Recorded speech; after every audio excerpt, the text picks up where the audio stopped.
Well, today is July 1st. It's been a couple months since we've really worked on this. During that time, I've only tinkered around with like trying to get the ABS light to go off, the brake light to go off on the dash. Still having problems with the fuel neck. I don't know if you've heard about that, but we can't fill it with gas. It just fills up and doesn't allow the tank to fill. We got a parasitic draw. We think the front trans cooler lines need to be replaced. So there's a decent amount of things here that are stacking up on us, and I'm having this towed to our mechanic a couple towns away, and he loves these trucks, so we're gonna let our friend work on it for us to get the finishing touches done. It's been months again. We're towards the end of October, and I do have some catching up to do with you. Let you know how it's been with the truck. But first thing, if you notice, it has a license plate on it. It's registered and insured, and I've been driving this thing daily. It's not fully done yet, I wouldn't say, but I'll catch you up with all the things that I have and haven't done to this thing. But we do have something we're going to work on first. Bring it around to the back. Yes, I did put a handle on it, but this is what we're going to be installing or trying out. Wireless trailer lights. I've yet to take this thing on a big trip. I think the furthest I've driven is something like, I don't know, maybe 45 minutes one way, you know, just like an hour and a half kind of driving trip. But I want to start using it to do a bit more towing of some trailers. And I found these with magnets, and they're wireless, so you plug this in to your receiver. It's got a wireless antenna, and then it has those lights work with turn signals, brake, everything like that, reverse. So let's give that a try. So I have all the things I need to actually wire in the connection to a trailer, but I've just found that it's unreliable. Those trailer lights that are on typical trailers are just so cheap, and you know, I've been having people borrow my trailers and they're having trouble. Then I put it on my setup and it works right, and just kind of annoying. So I figured this might be a nice solution. So this, it's like a 7-pin connector. It goes in there. So let's give that a try. So pretty easy. And then these have like a right and left. So right now I'm just gonna put them on the tailgate, and then there's an on button. Let's see, here's our on button. Get some lights on.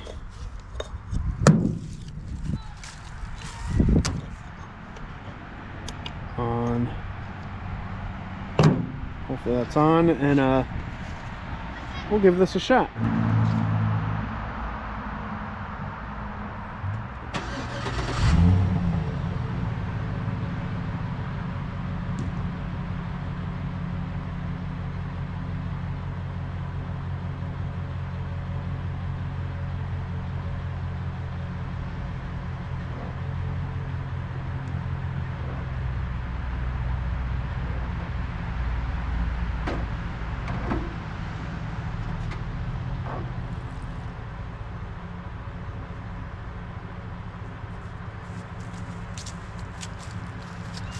Everything seems to be working well.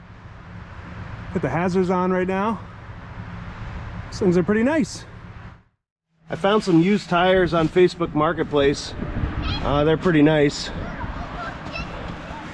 We have Dynapro hand-cooked tires, and they had about a year's worth of driving on them, so they were $300 for 4. And I just had those mounted the other day. But I'm over here working on installing the 2 rear bump stops, and I just got the brackets removed, so amazingly that wasn't too bad. And this is like a press fit, and then just a 15mm socket. So we're going to remove this. See, that's spun in there. Kind of worried about that. All right, so we're gonna have to see how we can get that off. Let's see what the other one does. that spun too.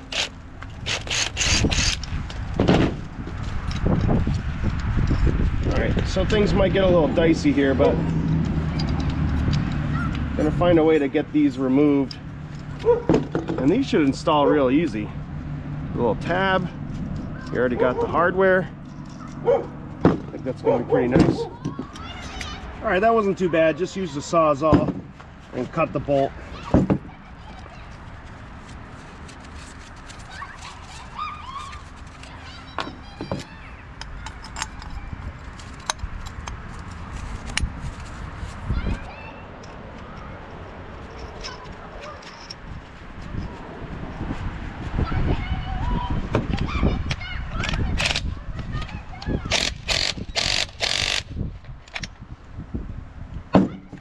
That's a 15, but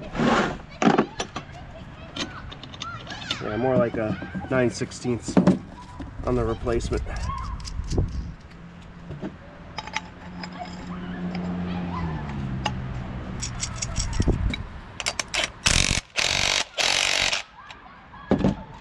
There we go. Bump stops. And this will be really easy to just bolt up. I cleaned up all the threads. So I'm just gonna pop it on, and those are done. I'm waiting for the front bump stops to come in, and those, from what I could tell on the videos, you just press the bump stop in to the housing like there isn't a bolt. It just presses in. I don't know, that seems kind of weird, but the fronts might be easier than the rears. And there are the bump stops installed. I don't know if that's going to help any of the rear clunking. I kind of doubt it, just because I think those bump stops come into play when you have like a heavy load in the bed of the truck, which I have yet to do. So I think any of the clunking I'm hearing is other things. But it didn't have bump stops back here, so we definitely needed to get some on there. Okay, here we are. Poppy's here. Yes, I am. Frozen statue. We have some aluminum loaded up. This is all from the house project when we had the house re-sided and re-roofed, and I have a huge pile of scrap aluminum, and I'm just starting to get to it now. My dad's helping me with all this, and Veterans Day. It is Veterans Day, so we have the day off and the scrap yard is open. But I wanted to show you guys that I actually had a bunch more work done to this thing by our mechanic, and so just take a look in here. Tie rods, ball joints, and a torsion bar was needed. So that was a little bit of work, plus an O2 sensor and an evap solenoid. So some stuff that I just wasn't able to do, and like I keep saying in the video, I want to use this thing, so you know, I wanted to fix it. And this thing is ready. This is driving really nice now. I think I showed you I put used tires on it, but we have good tires and everything's functional. And you know, no more clunks or anything like that. This thing is a daily driver that's reliable now. So we're just doing a little bit of scrapping work, towing an old snowmobile trailer converted to just a flatbed, but we got a lot of aluminum on here. What's your guess? How much? Today? Yeah, 600. I think you're probably pretty close. I think under. A little under, maybe. 5. The market was 530. up yesterday. I saw the market was up. Okay. Yeah, it was a good day for the S&P, the Dow, and NASDAQ. So I'm thinking aluminum's going to be up. What's aluminum? What's the aluminum stock? I'm hoping it's about 55 cents a Okay. pop. Yeah. All right, let's do it.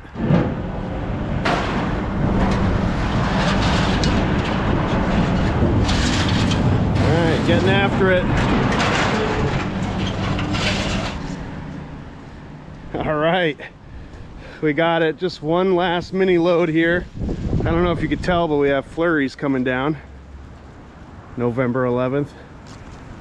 Yeah, it feels good to get this all cleaned up. I mean, you could tell how much of our driveway it was taking up. You back your car out, you're bumping into aluminum. And by the looks of it, we're getting about $1,000 for basically the whole house of aluminum. Scrap value, $1,000. It's a lot of work, but it's worth it. You know, this is good stuff. This is good old thick aluminum, and you know, a lot of scrappy white stuff, but the painted stuff is really good. So all the spindly stuff. But yeah, truck's doing great on the road. Very happy with it. All right, let's get this one more thing knocked out. And I don't know if I have too much more to do to the truck. I think this thing is ready to go up to New York now. So hopefully the next thing you see is us towing up some snowmobiles, heading up north to have some fun. Well, it's now January 10th, 2026. It's been literally 1 year that we've had this truck. And yeah, we got some Rock Auto boxes there. So I was telling you guys a little bit, at least on my other channel, that this project has been delayed a bit. And the only reason for that is I'm not really happy with the oil pressure. So I know this video is long by now, and I have probably the biggest job yet to do. Well, maybe besides the frame welding. But we have a pretty big mechanical job to do here, and we're going to replace the oil pump. And I'll show you what this thing is doing. So I'll start it up, and you'll see pretty good oil pressure. It'll go to almost 30 PSI. That's not a lot, though. But the problem is, when the engine's cold and you drive, it will dip down to like 0, and you'll get the oil pressure warning light or message will come up. Yeah, that's happened a couple times. So I've sort of sidelined this truck a little bit. My parts have come in, and I have the weekend here to try to work on it. But let me get the keys out, and my steering wheel's in the way a little bit, but let me fire it up.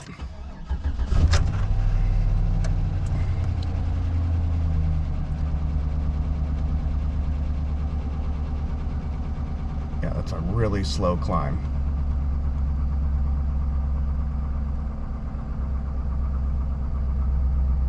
So I know that looks probably halfway decent, but it is supposed to be above 40, and there we go, dropping already. And it'll kind of go all over the place.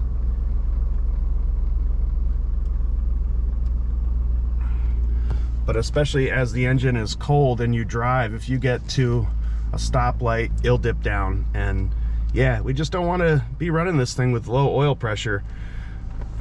So like I said, we have some parts, got gaskets and a high flow oil pump, and I'll take all that stuff out for you guys. So I'm heading over to my brother's place, and we're gonna do the job there. It's mostly gonna be me working, but hopefully Jesse is around today to help me out a bit, and we'll see how this goes. So we're just starting to get set up here. Got the tarp. It's supposed to rain later. I think all weekend really it's supposed to rain. But we're here in their garage, and this are my tools and things like that, but you know, they have a good floor jack and jack stands, and obviously, you know, a concrete floor to work on a little bit. But here's what we have for parts. So this is an oil pickup tube, and I mean, probably the thing that needs to be replaced on my truck is really just this O-ring. If you replace that, a lot of times the oil pressure goes way up. But since it's such an intense job, and I'll explain the job in a minute, you might as well go ahead and replace the oil pump while you're in there. So that's why I have this pump, this milling pump, and this one is like the 30%. I believe it's 30%. Doesn't really matter. It's got more flow than your OEM pump. And there's a couple different directions to go with these replacement pumps. They definitely recommend getting a higher flow pump on a high mileage vehicle. So this will help extend the life of it. You know, this particular one came with the oil pickup tube, so it matches. So we got the pickup tube and the pump. You know, you could get like the OEM pump, you can get the OEM pump and tube, you could get a high flow, high PSI pump, but it doesn't come with the tube. I mean, there's all sorts of different ways, but basically high flow will result in more PSI, you know, more flow, more pressure. It's gonna help. But they do make a couple different pumps. But I think everything with a new pump, a new O-ring.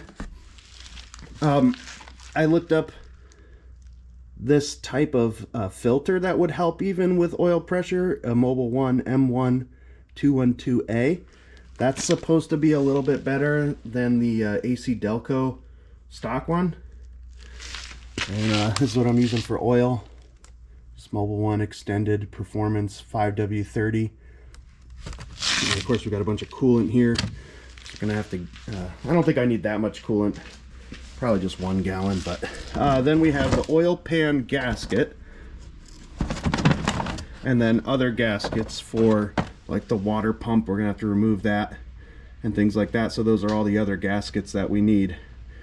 So just to explain the job a little bit, and why it's kind of intense, to get to the oil pump, you have to get back behind the serpentine belt, all this stuff, take off the water pump, and take off the timing chain cover. You don't have to mess with the timing or timing chain at all, but you have to get the timing chain cover off, and the pump is there. The pickup tube is attached to it, but really the only way you can remove the pickup tube is by getting the oil pan off. Now, to get the oil pan off, since this is a 4x4 Chevy truck, the front differential blocks the pan from being lowered, so you actually have to unbolt some of the front differential, lower it down like 4 inches, and then you can slide the pan out.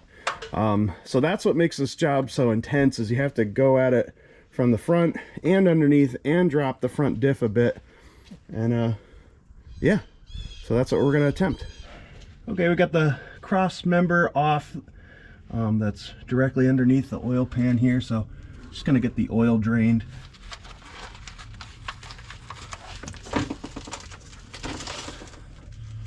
So we're starting to lower the front diff, and we got 2 bolts or 2 nuts out there. A little hard to see. Everything's gonna be hard to see. And then up in here, there, I'm gonna get that nut off. And then I believe there's one more back up in there somewhere. And then this diff should lower. And with the diff lowered, you can start to get the pan out. Okay, so we have the front diff lowered. Pretty hard to tell. Might be able to see it from there. We've got a helicopter coming overhead, so it might get a little loud. What else did we do? We have a couple of the bolts loose on the pan. We got the electrical harness loose on the oil pan. So we're just about ready to get all the pan bolts off and try to wiggle this pan out of here. Maybe. No, it's all hung up on this wiring. Oh, okay. All right, so we should be able to come down to you. I'm like hung up here. Yeah, I'm hung up on the pickup tube in here. But if you... I'm gonna put this camera down, but we're trying to get the pan out. I don't know if you guys will see that. There, the pan's out. Like the GoPro is just covered in oil right now. But there's the pan here. Take the GoPro, Jesse. Show them the pan. Yep. Okay. All right, here's the pan. Not, you know, It's sludgy and dirty. it's sludgy, but I don't see no metal, no nothing. That's good. Well, it looks good. It's the oil pan. Jesse cleaned it up pretty good. Yeah, that was bad. Gasket, and I'm just starting to get situated in the front. Just got the throttle body exposed there. The airflow tube is out. That's as far as I've got. But we're going to start getting some radiator hoses and the coolant drained. So I'm at the point where I need to remove that harmonic balancer. And the videos I was watching didn't show anything about that. So this has been a little bit of a setback.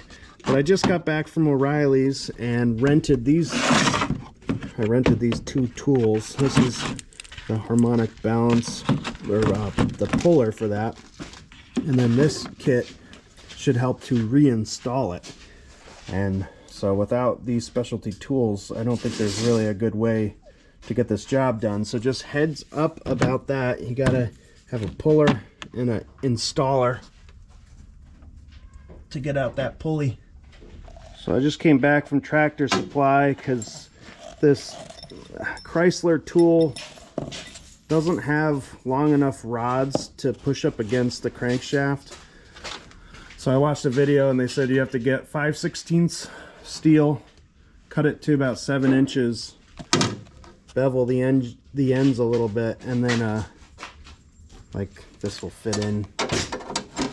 And as you screw that in, the rod will push against the crankshaft, and with the puller on the harmonic balancer, it should pull it off. So yeah, a few trips and we'll make a little modification here, but hopefully we'll have the right tool. Okay, so that harmonic balancer is not coming out. We keep bending that 5/16 rod. Yeah, thing's really seized on there. So it's soaking with Croil, and we hit it with heat too, and it's got the puller on it, so it's got tension on it right now. And I think we're giving up for the day. It's now getting darker and raining, so kind of crummy conditions. It's kind of cold too, so anyway, we'll see. Hopefully some pressure on that thing will help it break free tomorrow. Okay everyone, it's the next day. I'm not driving my truck, this is Jesse's truck, he let me borrow it, but just to show you what his oil pressure looks like while driving, it's sitting pretty close to 50. If I give it some gas, you'll see it climb. Yeah, so that's what we're trying to emulate here in my truck. And just to explain a few things before I head over there to start working, yeah, we had some problems with the harmonic balancer. Now, the reason I didn't ever mention the harmonic balancer when I was explaining what we were going to do for this job was the videos I was watching didn't talk about the harmonic balancer. And I don't know why, because that requires some special tools and it's a real pain. A lot of people have lots of trouble removing that thing. But anyway, we got to that point, and now I need to start removing it. And you know, the suggested way is to use those steel push rods basically, and a lot of people have trouble with them just like I am. So the next step is to use the stock bolt, the big threaded bolt that threads into the crankshaft, and the puller will push up against that bolt as it pulls and pries the harmonic balancer off of the shaft. So I'm just around the corner, and that's the first thing I'm gonna do. And hopefully at that point, you know, we're right there at the oil pump, and that's an easy job to swap that out. And then, you know, we gotta put everything back together. So hopefully I can get this harmonic balancer off easily. Might be coming loose here. It's I'm definitely getting it off the crankshaft, but I think we're right about the point where it might fully come loose.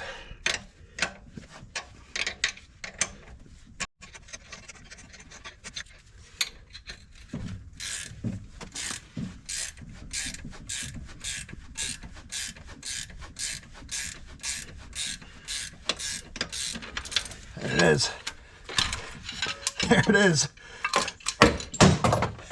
Yeah. All right, we got it.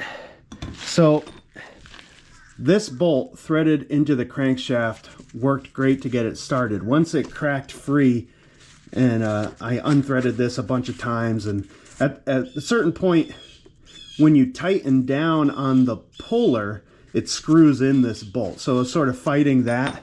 So then I went back to the push rod method, and you can see this one got a little bit bent, and that was like the pulley was basically free at that point. So this push rod method, I mean, I bent several of these.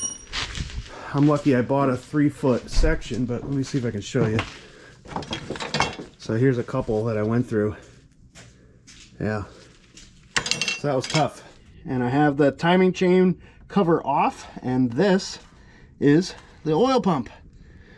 So we got to it, and pretty easy to remove these 10mm bolts. I think there's just 4 of them, and this will come right off.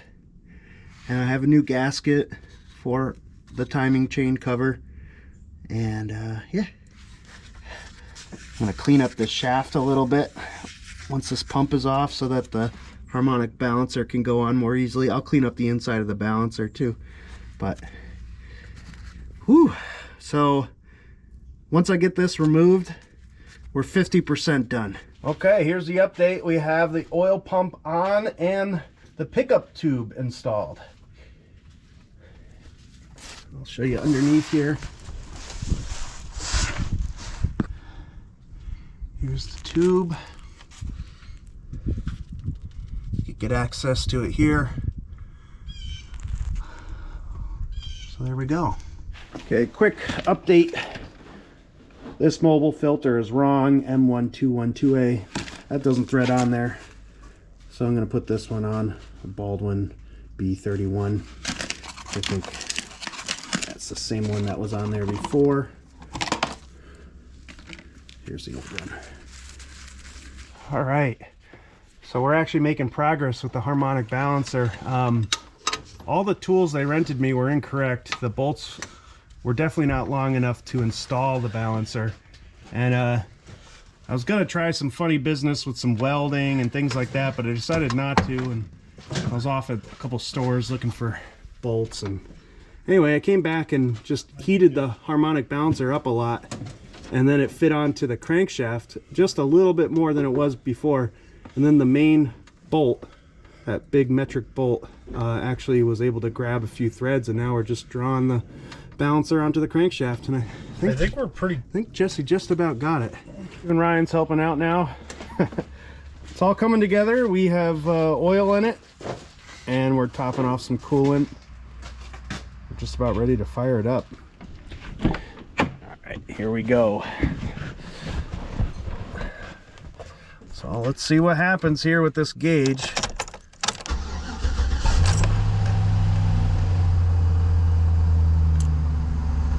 Really good? It's very good. Went right up to like 62. Oh yeah. It's 50%, it's 100% better than what it was. Wow. Well, that's what we wanted. That's great. Little drips and things like that, but there was so much coolant that spilled everywhere when I removed the hoses. Right now I'm not seeing anything extreme. Yeah, nothing's... It's not like anything's disconnected. I think we're doing okay. Well, it's been a month since we did the oil pump project. I've been dailying this car with just about no issues. I do have one to show you. Let me fire it up so you can see the oil pressure again.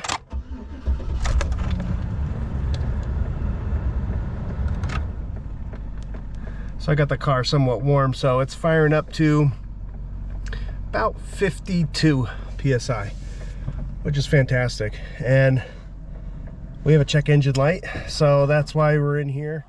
And I'll show you with the code reader. The code reader right here.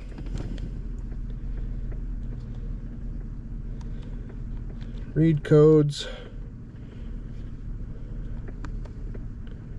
We have an O2 circuit, and it's bank 1 sensor 2. Bank 1 means it's on the driver's side. Position 2 means it's downstream of the catalytic converter. So I think that means we can attempt to do this job. So I bought the O2 sensor, this Denso part, and we're going to try to install it. Okay, so there it is. Here's our catalytic converter. Pretty accessible. From what I saw, they can be a real pain to get out though, so I'm going to heat it up with a torch. And from what I've seen, that was successful, so let's try that. Alright, I don't know if you can see, but heat did it. We got it loose there. I'm gonna need both hands, but she's loose. There's the old one, melting the snow that it's touching. But you can see it's all black and carboned up. Here's a new one, and the threads are all gray because they come with anti-seize on them already, so that's nice. All right, should be a pretty easy swap and install. Easy, easy. That's in. Now up here, the connector's connected, reinstalled in its location. Let's fire up the truck. So I'm not totally sure if the engine light will be off right away, but let's find out.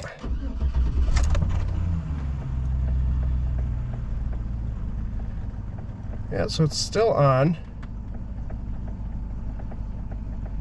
but I might need to clear it and drive it and then see if it comes back on. When I cleared it the first time, it came back on within, I don't know, felt like under 20 miles, maybe 10. It wasn't very long and it came back on, so I'll run the code reader too just now to see what's going on.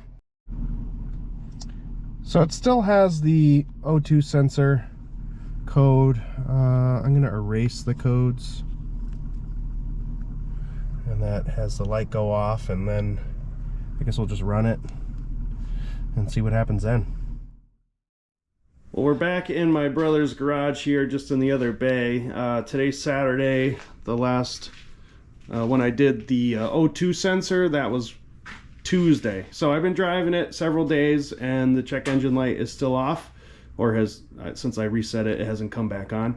So we're good. The O2 sensor's fixed, and next Saturday we're going up to New York. I'm going to be towing a snowmobile trailer with 2 snowmobiles on it, and we're finally going up to our New York property.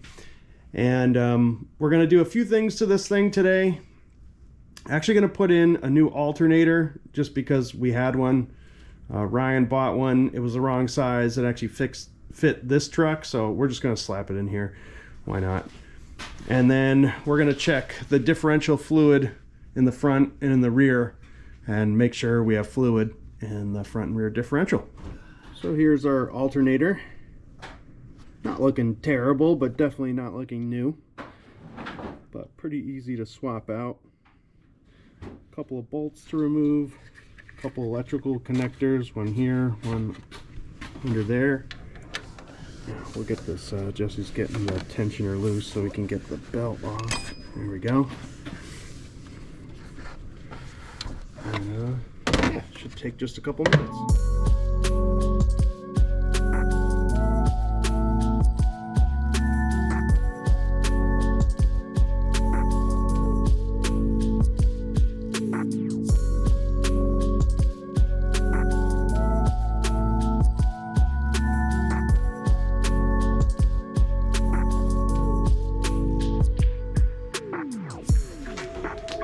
Okay, we got the alternator installed.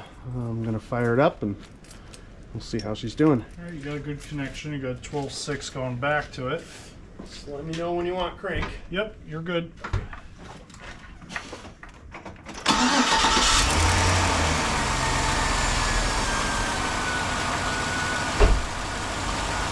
Reading voltage on the dash. 14.4. Good. Nice and steady. How's it look on the battery? 14.3. Okay, good. 14.3 at the battery, 14.4 at the alternator. Look at that shiny new part in there. Okay, here's our front differential. You got the drain right there. There's a fill plug up there. This LED light's making it flicker, but you get the idea. You got gloves that came with the home still for $45.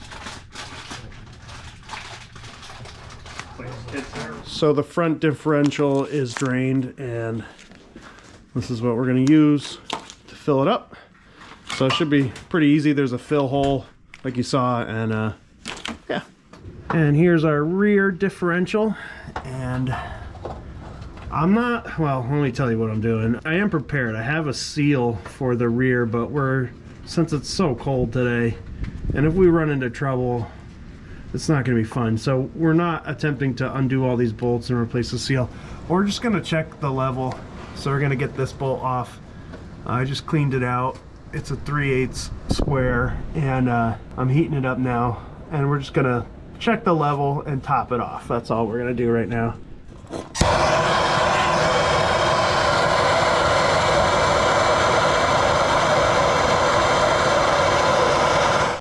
Cut it loose. square is a little egged out, but just a little heat got it.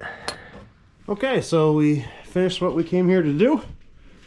Got fluid topped off in the front and the rear, and we have a new alternator. Feeling pretty good about this truck, driving up to New York 4.5 hours, towing 2 mid-1990s snowmobiles. It's gonna be great. And finally it's happening. Turn on the lights. We got a bunch of snowmobiles in tow here. Got Ryan's Suburban, 2003 Suburban, towing a 1990 Indy Sport 340, and then I'm towing these Ski-Doo 500s. But yeah, it's been a year in the making, but this thing is finally going to make its trip up north to our New York property. I'm pumped. So we have my 2 brothers, Joe, and then we're picking up Gary on the way. Here we go.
Alright, so this is the end of the truck video.